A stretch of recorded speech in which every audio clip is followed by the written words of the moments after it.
அறிவோம். அனைவருக்கும் புரட்டாசி மாத ராசி பலன்கள். புரட்டாசி மாதம் எப்படி இருக்கும் அப்படின்னு கேட்குறது எல்லாருக்குமே ஒரு சந்தோஷமான விஷயம்தான். காலபுருஷனினுடைய 6வது ராசியாக இருக்கக்கூடிய புரட்டாசி மாதம்.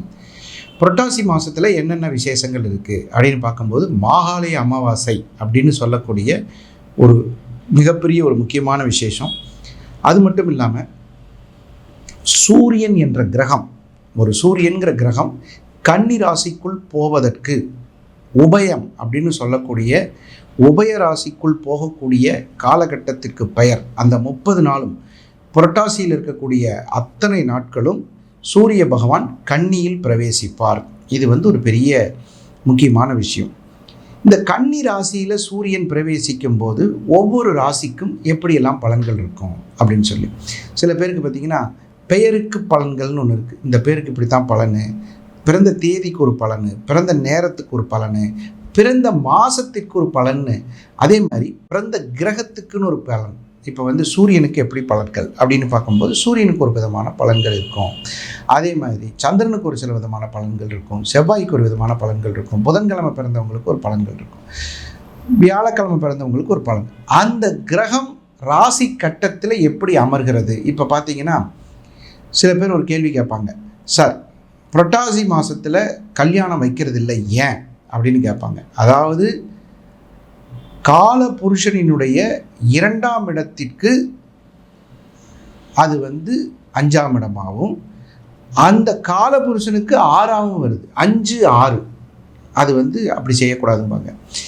7ஆம் இடத்துக்கு 12ஆம் இடமாக வருது, 7க்கு 12, 5க்கு அதே மாதிரி அந்த 6ஆம் இடமாக போயிடுது.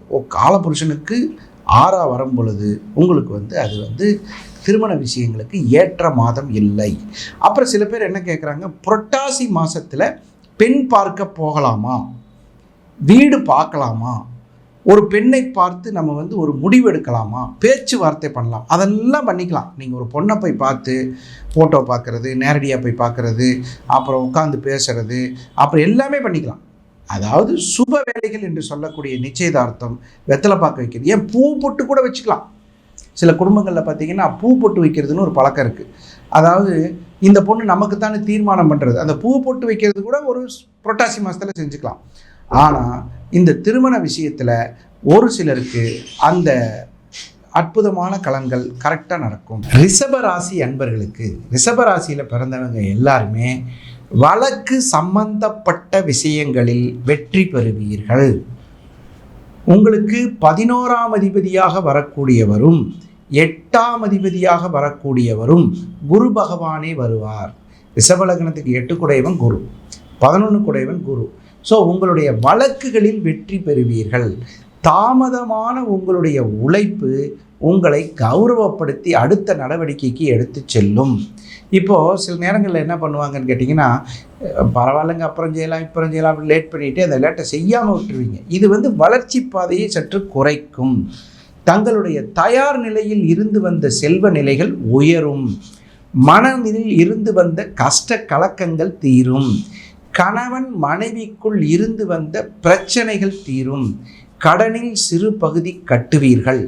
வியாபாரம் ரொம்ப நல்லா இருக்கும்.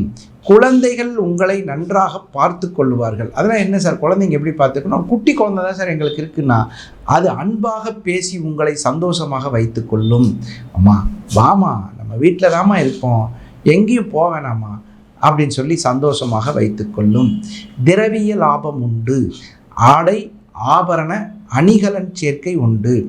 உங்கள் மனதில் இருந்து வந்த கஷ்டங்கள் தீர்வதற்கு அருகில் இருக்கும் விநாயகப் பெருமான் ஆலயத்திற்கு சென்று வருவது சிறப்பு. அருகம்புல் மாலையிட்டுவதனால் இந்த மாதம் முழுவதும் உங்களுக்கு அற்புதமான நல்ல பலன்கள் கிடைப்பதற்கு வாய்ப்பு இருக்கிறது.